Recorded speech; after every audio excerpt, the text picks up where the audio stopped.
இவ்வுலகம் தடையின்றி இயங்கிக் கொண்டிருப்பதற்கு ஓர் இன்றியமையாத காரணமாய் விளங்குவது மக்களை ஓரிடத்திலிருந்து மற்றொரு இடத்திற்கு கொண்டு செல்லும் ஓட்டுநர்கள்.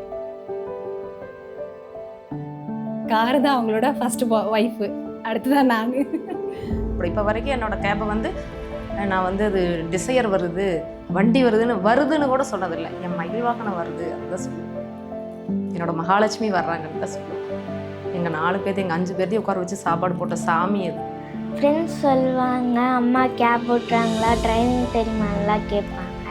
அவங்க அம்மா வந்து நல்லா பண்ணுறாங்க, ஒர்க்ஸ் எல்லாம் போகிறாங்க அப்படின்னு சொல்லுவாங்க. இவங்க 2 பேருக்கும் பெண்ணு கொடுத்தாங்கன்னா அவங்க அப்பா மேலே ஃபுல்லாக அந்த கஜினி படத்தில் சூர்யாவுக்கு எழுதி வச்ச மாதிரி மேலே ஃபுல்லாக எழுதி வைப்பாங்க, பார்ப்பாங்க. அப்படி எழுதி வைக்கும் போது அவங்களுக்கு தூக்கம் வந்துடும். அதுதான் அவங்களோட ரிலாக்ஸே. பிஸ்னஸ் லாஸ் ஆகி எதுவுமே இல்லைன்னு சொல்லி ரோட்டில் நிற்கும் போது எனக்கு கை கொடுத்து இந்த ரெட் டாக்ஸி மட்டும்தான். இதை நான் எங்கே வேணாலும் சொல்லுவேன், ஹானஸ்ட்டாக சொல்லுவது. ரெட் டாக்ஸி ஓப்பன் ஆகும்போது ஃபஸ்ட்டு டிரைவர் வந்து திருப்பூருக்கு கார்த்தி இவங்க தான் வந்தாங்க. பெரிய பையனுக்கு டிரைவிங் தான் எனக்கு பிடிச்சிச்சு. நான் அப்பா தொழிலவே நானும் கன்டினியூ பண்ணுறேன் அப்படின்னு அதை பண்ணிட்டு 2-3 கார் விட்டுருந்தோம். அதில் ஒரு டிரைவர் வந்து எங்கள் கார் எடுத்துகிட்டு இருந்தாங்க. அப்போது அந்த காரில் ஒரு டெலிவரி கேஸ் ஒருத்தவங்க வந்திருந்தாங்க. வண்டி போயிட்டுருக்கையிலே டெலிவரி ஆயிடுச்சு. அது வந்து எனக்கு ரொம்ப பிடிச்சமான விஷயம். ஸோ ஒவ்வொரு ரெட் டாக்ஸி கிராஸ் பண்ணும்போதெல்லாம் அவங்களுக்கு ஒரு ஹாப்பினஸ் இருக்கும். டேடியவே பார்த்த மாதிரி ஒரு ஃபீல் இருக்கும். சுப காரியங்களில் தொடங்கி அவசர சமயங்கள் வரை நமது அனைத்து விதமான பயண தேவைகளையும் பூர்த்தி செய்யும் டாக்ஸி ஓட்டுநர்களான உங்கள் வாழ்க்கை பயணத்தை பற்றி உங்களது அன்புக்குரியவர்கள் என்ன கூறுகின்றனர் என்பதை இப்போது காணலாம். உங்க கணவர் அவரோட கேப்ல ஏத்திட்டு போற பயணிகள் கிட்ட நீங்க ஏதாச்சும் சொல்லணும்னா என்ன சொல்லுவீங்க? டிரைவர் மாதிரி நினைக்காதீங்க, வீட்டில் ஒரு ஆளாக நினைங்க, அவங்களுக்கும் கொஞ்சம் ரெஸ்பான்ஸ் கொடுங்க. பொறுமை, அவங்களுக்கு வயசுக்கு மரியாதை கொடுக்கணும். டிரைவருங்கிற மாதிரி எதுவும் பேசக்கூடாது. நான்லாம் வந்து டிரைவர் வந்து என் வீட்டு பிள்ளையா நினைப்பேன். அவங்கக்கிட்ட நம்ம சொல்லணும்னா என்ன சொல்லுவோம், எல்லாருமே கஷ்டப்படுறவங்க தான், கொஞ்சம் பார்த்து பேசுங்கன்னு தான் சொல்லுவோம். எல்லாத்துக்கும் மனசுன்னு ஒன்று இருக்குது, கஷ்டப்படுவாங்கல்ல. இரவு நேரங்கள்ல உங்க கணவர் டியூட்டிக்கு போகிறப்ப இங்க வீட்டில் உங்களுக்கு எப்படி இருக்கும்? கஷ்டமாக தான் சார் இருக்கும். ஏன்னா 2 பிள்ளைங்க இருக்காங்க. அவரு பயப்படுவார். ஏன்னா நான் தனியாக இருந்ததில்லை. எனக்கு உடம்பு கொஞ்சம் பிரச்சனையாக இருக்குது, நிறைய பிரச்சனை இருக்குது என் உடம்புல. அதனால அவர் கொஞ்சம் பயப்படுவார். அந்த டைமில் ஏதாவது ஒன்றுனா கூட்டிகிட்டு போக ஆள் யாரும் கிடையாது. நானும் என் 2 பிள்ளைங்க மட்டும்தான். பக்கத்தில் சொந்த பந்தம்லாம் யாருமே கிடையாது சார். நாங்கள் தனியாக தான் இருக்கோம். தூங்க முடியாது, எனக்குலாம் தூக்கம் வராது. மணி 12-1 மணி வரைக்குமே தூங்க மட்டும் முடிச்சுக்கிட்டு நினச்சிக்கிட்டே தான் இருப்பேன் சார். ரொம்ப ஸ்ட்ரெஸ்ஸாக இருக்கும். ஒவ்வொரு தடவையும் ஆம்புலன்ஸ் சவுண்டு கேட்கும் போதெல்லாம் இது ரியாலிட்டி. எங்களுக்கு பயமாக இருக்கும். ஆம்புலன்ஸ் யாரவோ உயிரை காப்பாற்ற போகுதுங்கிறது செகண்டு. ஆனால் எங்களுக்கு பயமாக இருக்கும். ஏன்னா நைட் ட்ராவலில் இருக்காங்க. பசங்க கேட்பாங்க, ஏன் அப்பா நைட்டில் ஓட்டிக்கிட்டு இருக்காரு, வரலாம்ல, பயமாக இருக்குது இல்லை மம்மின்னு. சரி என்னப்பா பண்ணுறது, நம்மளோட சூழ்நிலை அந்த மாதிரி இருக்குது. ஓட்டினாலும் கடனெல்லாம் கட்ட முடியும். தென் வெளியில் போகிறதுக்கு கொஞ்சம் பயம் இருக்குது. ஏன்னா ரெஸ்ட் ரூம் வெளியில் தான் இருக்குது. ஹஸ்பண்ட் இருந்தாங்கன்னா எப்பயுமே அவனை கூட்டிகிட்டு தான் நான் வெளியில் போவேன். அவங்க இல்லைன்னா வந்துட்டு நான் பயந்துகிட்டே இருப்பேன் வெளியில் போகிறதுக்கு. அவங்க நைட்டு வர்றது ரொம்ப லேட்டு.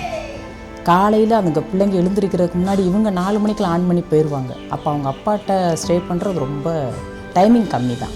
நான் தனியாக இருக்கிறதுக்கு கொஞ்சம் பயந்து லாக் பண்ணிக்கிறது அந்த மாதிரிலாம் கொஞ்சம் சேஃப்டி இல்லாமல் ஃபீல் பண்ணேன். நைட்டு வண்டி ஓட்டுறாங்களா இல்லையா, நாங்கள் நைட்டு முழிச்சிருப்போம். டிரைவரோட ஒய்ஃபுக்கு எல்லாத்துக்கும் அதுதான் நிலைமை. எல்லா டிரைவரோட ஒய்ஃபும் முழிச்சு தான் இருப்போம். ஏதாவது எமர்ஜென்சி டைம்ல நீங்க அவரை தொடர்பு கொண்டப்ப அவரால் அட்டென்ட் பண்ண முடியாம போயிருக்கா? இருக்குங்க சார், எடுக்க முடியாமல் போயிருக்கு. ரிங் போயிட்டே இருக்கும், அட்டன் பண்ண மாட்டார். அவருக்கு அங்கே வேறு டென்ஷனு. ஃபோன் எடுத்தோன்னே நம்மக்கிட்ட கற்றுவாங்க, எதுக்கு விடாமல் ஃபோன் பண்ணிகிட்டே இருக்கேன், நான் எடுக்கலைன்னா புரிஞ்சிக்க மாட்டேன் அப்படின்னு கற்றுவாங்க. நாம் இங்கே என்ன சுச்சுவேஷன் இருக்கோன்னு சொல்கிறதுக்குள்ளார அவர் டென்ஷனாக அவர் காமிப்பார். அப்போ நம்மளுக்கு கஷ்டமாக இருக்கும். இங்கே நம்ம தனியாக கஷ்டப்படுறோம், என்ன எதுன்னு சொல்கிறதுக்கு கூட கால் அட்டன் பண்ண மாட்டேங்கிறாருன்னு இருக்கும். எந்த பிரச்சனைலாம் அம்மா தம்பிக்கு ஃபோன் எடுத்து சொல்லி அவங்கள வர சொல்லி பார்த்துக்கிறேங்க சார். அவங்க வரந்துட்டீங்க, அவங்க வீட்டில் வந்தால் தான் சார் அந்த ரீசனே சொல்லுங்க. மற்றபடி டியூட்டியில் இருக்குன்னு சொல்ல மாட்டேங்க சார். ஏன்னா சில நேரம் ட்ராவல் பண்ணி போயிட்டுருப்பாங்க சார். நம்ம ஏதாச்சும் எமர்ஜென்சின்னு சொல்லிட்டா அவங்க வந்து பதட்டமாயிடுவாங்க சார். நிறைய தடவை ஆயிருக்கு. நான் பண்ணவும் மாட்டேன். அப்படி எனக்கு ஒரு அர்ஜென்ட்டாக ஆயிடுச்சுன்னா நான் முடிஞ்ச வரைக்கும் அவர் லோக்கலில் இருக்காருன்னா மட்டும்தான் நான் ஃபோன் பண்ணுவேன். வெளில போயிட்டாருன்னா நான் ஃபோன் பண்ண மாட்டேன். ஏன்னா அவருக்கு தெரியப்படுத்தவும் மாட்டேன். வீட்டுக்கு வந்ததுக்கப்புறம் தான் அவருக்கு எதாக இருந்தாலும் தெரியப்படுத்தும். அந்த அளவுக்கு தான் வச்சுக்கிறேன் முடிஞ்ச வரைக்கும். எனக்கு உடம்புக்கு முடியலைனாலும் நானாக போய் பார்த்துக்கிற அளவுக்கு இருக்குது. இல்லை நான் மாத்திரை வாங்கி போட்டு பேசாமல் படுத்துருவேன். அவருக்கு சொல்ல மாட்டேன். ஏன்னா அவர் அவ்வளோ தூரத்துலேருந்து வரணும், இதே டென்ஷன்லேயே அவர் வருவாருன்றதுதான் நான் சொல்ல மாட்டேன். இதுமாரி இடையில எனக்கு ஒரு நாள் ரொம்ப முடியாமல் இருந்தேன். அப்போது ரொம்ப தலை சுத்து மாதிரி இருந்துச்சு. ஹாஸ்பிட்டலில் போனேன். டாக்டர் கூட கேட்டாங்க, உங்கள் கூட யாருமே வரலையா அப்படின்னு சொல்லிட்டு கேட்டாங்க. இல்லை, என் ஹஸ்பண்ட் வந்து வேலைக்கு போயிருக்காங்க அப்படின்னு. அப்போ சத்தம் போட்டாங்க டாக்டர் கூட, தனியாக வராதிங்க, நீங்கள் 2 குழந்தைங்களையும் கூட்டிகிட்டு வந்திருக்கீங்க, திடீர்னு கீழே எங்கேயா விழுந்திருந்தீங்கன்னா என்ன செஞ்சுருப்பீங்க அப்படின்னு கேட்டிருக்காங்க. ரீசெண்டாக அம்மா இறந்தப்பயுமே அவர் வெளியில் இருக்காங்கன்னு சொன்னதுதான். நான் யாருக்குமே சொல்லிடுன்னு அவருக்கு கால் பண்ணாதீங்க, வீட்டுக்கு வந்து தெரிஞ்சுக்கிட்டோம் அப்படின்னு மட்டும் தான் சொன்னேன். அவர் வெளியில் போனால் நான் வீட்டில் ஏதாவது ஒரு எமர்ஜென்சினா கால் பண்ண மாட்டேன். அவர் கொஞ்சம் மைண்ட் என்ன நினச்சிப்பாரு, ஒரு மாதிரி ஆகிட்டு வந்துடுவார். அவர் அது ஒரு பயம் எனக்கு. அடிக்கடிக்கு அவருக்கு கொஞ்சம் ஹெட் பெயின் ஜாஸ்தியாகும். நான் அந்த மாதிரி வெளியில் போகிற டைம் நான் சொல்ல மாட்டேன். அப்பா கூட பிறந்த அத்தை ஒருத்தவங்க இதாயிட்டாங்க. எல்லாரும் ஃபேமிலியோடு போனோம். அப்போ இவங்க வண்டி வந்து ஒரு இடத்துல போன இடத்துல நைட்டு டிலே ஆயிருச்சு. நான் வந்துடுறேப்பா, நீ கிளம்பி இரு, நம்ம எல்லாருமே சேர்ந்து போவோம்னு சொன்னாங்க. அவங்களால வர முடியல. ஒரே அழுக நான். அப்போ அங்கே கேட்பாங்கல்ல, ஒரு அப்பா கூட பிறந்த அத்தை இறந்ததுக்கு உங்கள் வீட்டுக்காரர் வரல. இவங்க அம்மாவுடைய அம்மா இறந்ததுக்கு ஒரு வாடகைக்கு போயிட்டு வர முடியல இவரால். இவர் கோயம்புத்தூரில் போய் இதில் மாட்டிக்கிட்டாரு. அப்புறம் வர முடியல. அவங்க கொஞ்சம் முடியாமல் இருந்தீங்கங்காட்டிக்கு எடுத்துட்டாங்க சாயங்காலத்துக்குள்ளே. அப்புறம் நானும் தம்பியும் தான் போனோம். இன்னும் கொஞ்ச நேரம் அவர் உங்க கூட இருந்தா நல்லா இருக்கும்னு எப்பயாவது நினைச்சிருக்கீங்களா? நிறைய தடவை ஆசைப்பட்டிருக்கேன், நிறைய வருஷம் ஆசைப்பட்டிருக்கேன். அவ்வளோதான், அவருடைய வேலை அவ்வளோதான். அதனால் நான் எதிர்பார்ப்பு எவ்வளோ எதிர்பார்ப்பு இருந்தாலும் நான் அப்படியே குறைச்சிக்கிருவேன். எதிர்பார்ப்புகளை அவர் மேலே திணிக்க மாட்டேன். ஆமாம் சார், ஃபேமிலியோட இதுவரையும் நாங்கள் வெளியே எங்கேயும் போனதே இல்லை சார். நாளைக்கு கூட்டிகிட்டு போகிறேன் அப்படிம்பாங்க. ஆனால் நாளைக்கு அவங்களுக்கு அப்போ தான் வெளி வாடகை எங்கேயாச்சும் தூரமாக போட்டு தருவாங்க. ஆனாலும் சாயந்தரம் வந்து கூட்டிகிட்டு போகிறான்னு சொல்லுவாங்க. சாயந்தரமும் வரமாட்டாங்க.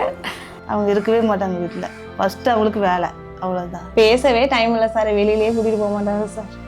அவரோட வேலை வண்டி ஓட்டுற வேலை. நான் அந்த ரெஸ்ட்டு கிடைக்கும்போது ஒரு 5 நிமிஷம் நம்ம ரெஸ்ட் எடுத்தால் நல்லாயிருக்கும்னு தான் நினைப்பாரு. பிள்ளைங்க ஆசைப்படுவாங்க அப்பாவோட எங்கேயாவது வெளில போகணும். ஏமா அப்பா எங்கேயும் வெளில கூப்பிட்டு போக மாட்டேங்கிறாரு, ஒரு படத்துக்கு கூட கூப்பிட்டு போக மாட்டேங்கிறாருமா, நைட்டாவது கூட்டிகிட்டு போனான்ல அப்படின்லாம் என் பிள்ளைங்க எதிர்பார்ப்பாங்க. பாருமா கௌசிக் அப்பாலாம் வெளியில் கூட்டிகிட்டு போனாரு, அப்பா மட்டும் ஏமா இப்படி இருக்காரு அப்படிமா. டைம் கிடைக்காது, அவ்வளோ கூட்டிகிட்டு போக மாட்டாங்க. போர் அடிக்க என்ன பண்ணுறது, அப்படியே பழகிடுச்சு. கண்டிப்பாக இன்னும் கொஞ்சம் நேரம் இருக்கலாம், ஒரு 1 hour இருந்தால் நல்லாயிருக்கும், ஸ்பெண்ட் பண்ணலாம், அது அப்படியெல்லாம் யோசிப்போம். பட் வந்து முடியாது, ரொம்ப ஏக்கமாக இருக்கும் எங்களுக்கு. அந்த இடத்துல வந்து குழந்தைகளை மேனேஜ் பண்ண முடியாது, கொஞ்சம் கஷ்டமாக இருக்கும். குழந்தைங்களை மேனேஜ் பண்ணுறத விட எங்களை நாங்கள் மேனேஜ் பண்ணிக்க முடியும். இன்னும் கொஞ்சம் நேரம் நம்ம ஹஸ்பண்டுக்கு பக்கத்தில் இருந்தால் நல்லா இருக்குமேனு ஒரு ஃபீல் இருக்க தான் செய்யும். ஏன்னா போனோன்னா கேப் டிரைவர்ஸோட கஷ்டங்களை பற்றி சொல்லணும்னா என்ன சொல்லுவீங்க? மோஸ்ட்லி தூக்கம், அப்புறம் நினச்ச நேரம் குழந்தைகளோட டைம் ஸ்பெண்ட் பண்ணுறது ரொம்ப கம்மியாக இருக்கும். வீட்டில் டைம் ஸ்பெண்ட் பண்ணுறது கம்மியாக இருக்கும். கால்வலி அதிகமாக இருக்கும். அவங்களுக்கு வந்து வெளிநாட்டில் இருக்கும்போது ஒரு ஜிம்மு மிஷின் தூக்குனதில் இந்த எலும்பு இறங்கிருச்சு. அந்த இறங்குனதோடையும் வண்டி ஓட்டுறாங்களா, நான் அந்த பக்கம் தேய்ப்பேன் மருந்து போட்டு, பாப்பா அந்த பக்கம் கையிலேருந்து நைட்டு ஃபுல்லாக தேய்ச்சிக்கிட்டே இருப்போம். ரொம்ப கஷ்டப்படுறாங்க. காலையில் இந்நேரம் எந்திரிச்சு போகிறாருன்னு தெரியுது. அப்போ எங்களுக்கு ரொம்ப மனசு கஷ்டம். நம்மளும் தானே போயிட்டு வந்தோம், நம்ம இந்த தூங்குறோமே, அப்பா 4 மணிக்கெலாம் ஆன் பண்ணி ஓடிட்டாருப்பா. நாங்கள் ஞாயிற்றுக்கிழமை நான்வெஜ் எதுவும் சாப்பிடுவோமா, அப்போ நான் சொல்லுவேன், அப்பா காலையில் 4 மணிக்கெல்லாம் போயிட்டார் அப்பப்பா, நம்ம சாப்பிட்றோம், அப்பா அவங்க காலை சாப்பாடு கூட சாப்பிடல அப்படிங்கிற ஒரு வேதனைலாம் எங்களுக்கு இருக்குது. ஏன்னா ஒரு நொடி தான் சார் டிரைவர் பொழப்புங்கிறது, 1 செகண்ட் தான், எது வேணாலும் நடக்கலாம். இப்போ நல்லா போயிட்டு இருப்பாரு, அடுத்த 5 நிமிஷத்துல என்ன நடக்குதுன்னே தெரியாது. அந்த மாதிரி ஒரு பொழப்பு ஓட்டிட்டு இருக்காரு, வாழ்க்கை ஓட்டுறாங்க டிரைவருங்களே. இப்போ யூரின் வருதுன்னா கரெக்ட் நேரத்துக்கு அவரால் இறங்கி போக முடியாது. காலை தொங்க வச்சுக்கிட்டே தான் உட்காந்துருக்கணும். கரெக்டாக படுத்து தூங்க முடியாது. அதுலேயே அது 24 மணி நேரமும் வீட்டுக்காக அந்த உழைக்கிறது, அந்த வண்டி பார்க்கறது, எப்போ எழுந்திரிக்கிறது, எப்போல்லாம் எழுந்து அப்போல்லாம் ஓடிடுவார். ஆனால் பார்க்குறவங்கெல்லாம் அவங்களுக்கு என்ன அப்படி இப்படிங்கிற மாதிரி தான் சொல்லுவாங்க.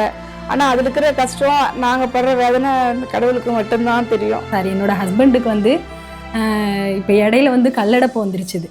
அந்த யூரின் போகாமல், தண்ணி ஒழுங்காக குடிக்காமல் கல்லடைப்பு வந்துருச்சு. இவங்களுக்கு நாங்கள் ஹாஸ்பிட்டலில் தான் அட்மிட் பண்ணோம் 2 நாள். கல்லடைப்புன்னு சொல்லிட்டு ரொம்ப ஓவர் பெயின் சொல்லிட்டு ஹாஸ்பிட்டல் அட்மிட் பண்ணிட்டோம். 2 நாள் கழித்து நான் வீட்டுக்கு வந்து 1 நாள் தான் ரெஸ்ட் எடுத்தாங்க. மறுநாள் நான் வேலைக்கு போயே தீருவேன் நாங்கள். நான் அப்போ கூட 1 நாள் ரெஸ்ட் எடுங்கன்னு இருக்க மாட்டேன்னு சொல்லிட்டு போயிட்டாங்க. பஸ் டிரைவரே அவருக்கு எமர்ஜென்சினா இறங்கி போகிறாரு. ஆனால் நீங்கள் ஒரு 4 பேர்த்துக்கிட்ட சொல்லிட்டு போக கூச்சப்படுறீங்க. பஸ் டிரைவர் 100 பேரை வச்சுருக்காரு, அவரே இறங்கி போகிறாரு, ஆனால் நீங்கள் சொல்கிறதுக்கு சங்கடப்படுறீங்க அப்படின்னு இவர் சொல்ல மாட்டார். பின்னாடி அவருக்கு இந்த கொப்பளை வந்துருச்சு முதுகில். அதுவுமே வீட்டில் ஊசி போட்டுருன்னா கேட்கவே இல்லை, இல்லை போகிறேன் அப்படின்னு சொல்லிட்டு போயிடுவார். அதோட தான் வண்டி ஓட்டிகிட்டு இருக்காரு இன்னுமே. அவர் தினமும் நேரத்துக்கு சாப்பிட்றாரா? சாப்பிட முடியாதுங்க.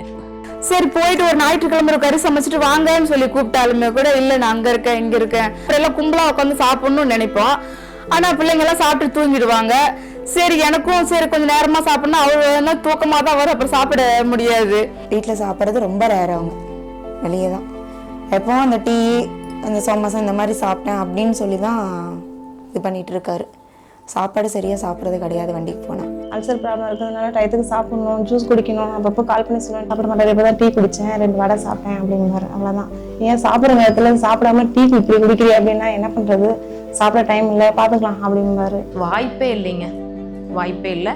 பிரேக்ஃபாஸ்ட் வந்து லஞ்சுக்கு சாப்பிடுவாங்க. லஞ்ச் வந்து அடுத்த நாள் மார்னிங் சாப்பிட்ட டைம் எல்லாம் உண்டு. டீ ஒன்லி ஃபார் டீ மட்டும்தான். டீ, ஒரு ப்ரெட்டு இல்லாட்டி ஆர்டர் தேங்காய் பால், இந்த 2 மட்டும்தான். மற்றபடி எதுவும் கிடையாது. கண்டிப்பாக முடியறதில்ல. ஒரு நாளைக்கு 2 தடவை தான் சாப்பிட்றாரே சொல்ல போனால். சாப்பிட முடியாது, சில டைம்லேயே சாப்பிடாது. இப்போ சில டைமில் பஜ்ஜியோ அப்படின்னு தின்னு வீட்டுக்கு வந்துட்டு நாங்கள் சாப்பிடுவோம். அவரை எந்தெந்த தருணங்கள்ல நீங்க மிஸ் பண்ணுவீங்க?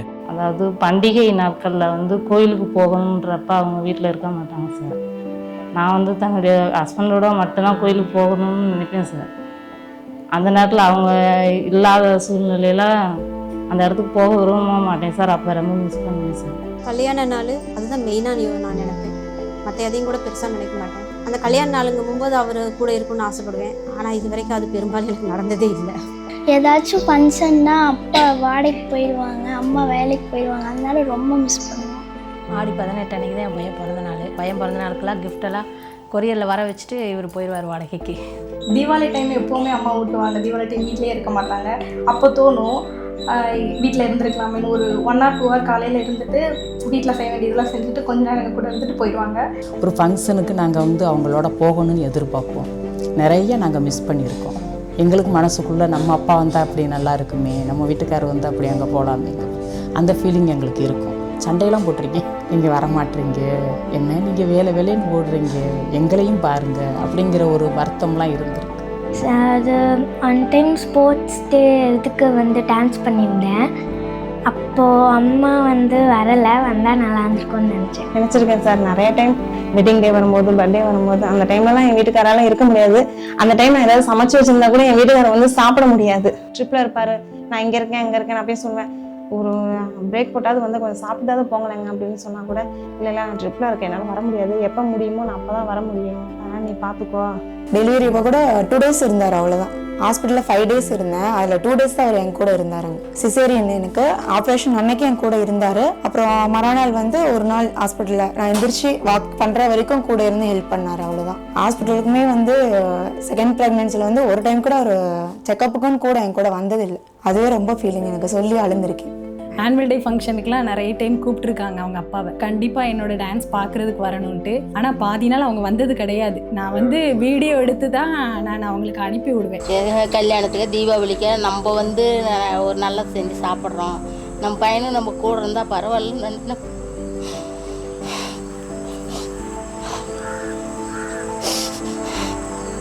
அதில் நான் நினைப்பேன், ஒரு கறி பலவாரம் செஞ்சால் கூட நினைப்பேன், நினைக்காத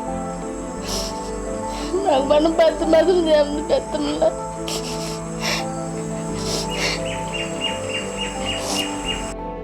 அவருக்கு அவரே இதெல்லாம் செஞ்சுக்கிட்டா நல்லா இருக்கும்னு ஏதாவது ஆசைப்பட்டிருக்கீங்களா? இருக்க மாட்டார் சார். சார் அவரு இது நாள் வரைக்கும் சம்பாரிச்சு அவரு ஒரு செப்பல் வாங்க கூட என் புருஷன் யோசிப்பாரு சார். பிஞ்ச செப்பலை போட்டுட்டு வேலைக்கு போவாரு. அந்த செப்பலை கூட நான் தான் வாங்கி கொடுப்பேன்.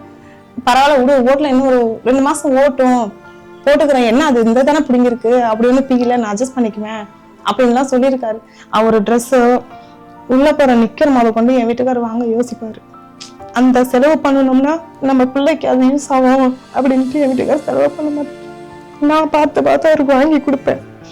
அவர் சம்பாதிச்சு சம்பளத்துக்கு கொண்டு வந்து கொடுத்துருவாரு. வீட்டுக்கு பணம் கொடுக்கணுமா எல்லாமே பண்ணிடுவார். ஆனால் அவருக்கா வந்து எதுவுமே விரும்ப மாட்டார். இப்போ தீபாவளி பொங்கல் அந்த டைம் வர்றப்போ அவங்க எதிர்பார்ப்பு கடைக்கு கூட்டிகிட்டு போவாங்க பிடிப்பாங்க அப்படின்ட்டு. ஆனால் அவர் வர முடியாத சூழ்நிலைங்கிறதுனால நாங்களே அட்ஜஸ்ட் பண்ணி இருந்துக்குவோம். நான் நிறைய டைம் வந்து அவங்கள நல்லா நிறைய மாற்றிக்கணும்னு சொல்லுவேன். புதுசாக ஏதாவது டிஷர்ட் வாங்கி போடுறது, அப்புறம் ஷர்ட்டு, அந்த மாதிரி புதுசாக வாங்க சொல்லுவேன். இந்த கிறிஸ்மஸ்க்கு கூட எங்களுக்கு ட்ரெஸ் எடுத்து கொடுப்பாங்க, அவங்களுக்கு எடுக்க மாட்டாங்க. நான் கூட சொல்லுவேன், நீங்கள் எடுத்தால் தான் நான் எடுப்பேன் அப்படிங்கிற மாதிரி கூட சொல்லியிருக்கேன் நான் நிறைய டைமு. எல்லா பாய்ஸும் பார்க்கும்போது கலக்கலாம் அழகாக ட்ரெஸ் பண்ணிட்டு போவாங்க. எங்கள் வீட்டுக்காரர் அந்த மாதிரி இருக்கும்னு நினைப்பேன், ஆனால் எடுக்கவே மாட்டார்.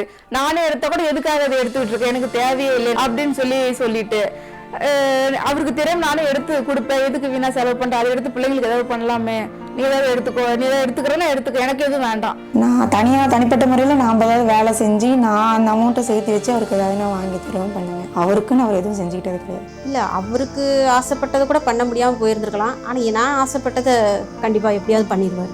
இப்போ இல்லைனாலும் அங்கிட்டு கொஞ்ச நாள் கழித்து பண்ணிடுவார். நான் சண்டை போட்டு உனக்கு தேவையானதை நீ வாங்கு அப்படின்னா தான் வாங்குவார். ஒரு டைமுக்கு 2 டைம் சொல்லணும். எங்களுக்குன்னா எல்லாமே வாங்கி கொடுத்துருவாரு. அவர் சாப்பிட்றதே வந்து எங்களெல்லாம் கூட்டிகிட்டு போனால் பெரிய பெரிய ஹோட்டல் கூட்டிகிட்டு போவாங்க. மற்றபடி அவர் சாப்பிட்ற மாதிரி இருந்தால் இந்த கையேந்தி பவன் அந்த மாதிரி சாப்பிட்றாங்க. எல்லாமே எங்களுக்காக தான் பார்ப்பார் ஒழிஞ்சு அவருக்காக எதுவும் பார்த்துக்கிட்டதில்ல. கொஞ்சம் அவருக்காக கேர் பண்ணிக்கிட்டா நல்லாயிருக்கும், அவர் உடம்பு அவர் பார்த்துக்கிட்டா நல்லாயிருக்கும். குடும்பத்துக்காக ஓடிக்கிட்டே இருக்க அவரை நினைச்சு நீங்க பெருமைப்படுற விஷயங்கள் என்ன? எல்லாமே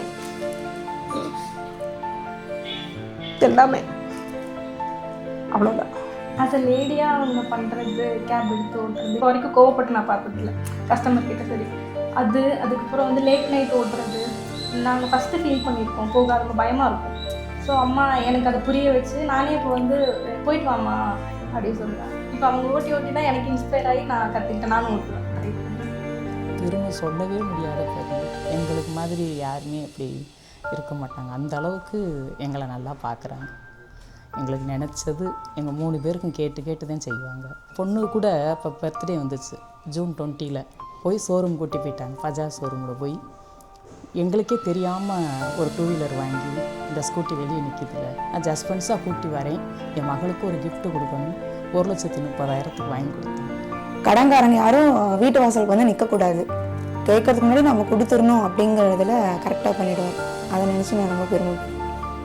நம்ம வீட்டில் யாரும் முன்னாடி பிள்ளைங்களும் யாரும் கேட்கக்கூடாது அப்படின்னு பெருமைப்படுறக்கு எல்லாமே பெருமை தான். இது வரைக்கும் என்னை வேலைக்கெல்லாம் தாட்டினது இல்லைங்க. நான் வீட்டில் தான் 30 வருஷமாக இருக்கேன். அதனால் அவர் வந்து எனக்கு பெருமையாக இருக்குது. அவர் எந்த விதத்துலையும் குறை சொல்ல மாட்டேங்க. ஆனால் திட்டுவா ஒரு டைமில், ஆனால் அதான் 5 வருஷத்துக்கு எதிரியாக இருந்தாலுமே அவங்கள நம்ம கூட இருக்கணும் அப்படின்னு சொல்லி எல்லா உறவுகளையும் சேர்த்து பார்ப்பாங்க. கல்யாணம் பண்ணுறப்ப எதுவுமே இல்லாமல் இருந்தோம், இன்றைக்கி 4 வண்டிக்கு ஓனராக இருக்கோம். பிள்ளைங்களுக்காக எதுவாக இருந்தாலும் கேட்டேன், நான் கூட இல்லை அப்புறம் பண்ணிக்கலான்னு சொல்லுவேன். அது இல்லை, பிள்ளைங்க கேட்டாங்க, ஆசைப்பட்டுட்டாங்க அப்படின்னு சொல்லிட்டு. எனக்கு ஒரு பர்த்டே வந்தால் கூட சரி பண்ணிக்கலான்ட்டு ஒரு டைம் செல்லு வச்சுட்டு எனக்கு மோதிரம் வாங்கிட்டு வந்து கொடுத்துட்டாரு. எதுக்கு இப்போ தேவையில்லாமல் உனக்கு ஃபோன் பேசுறது கூட ஃபோன் இல்லையே என்ன, பரவாயில்ல உன்னோட பிறந்த நாள் வச்சு அப்படின்னு சொல்லும் போது என்னால் ஒன்றுமே பண்ண முடியல. கேட்காத பிடிக்காத புடவை எடுத்துகிட்டு வந்துடுவார். எனக்கு நான் மனசில் நினைக்கும் போதே முன்னாடி வந்து நிறுத்தும் இந்த பொருள் ஆசைப்பட்டேன்னு சொல்லிட்டு. அதனால் அவரு கிடைச்சதே எனக்கு பெரிய பெருமை தான்.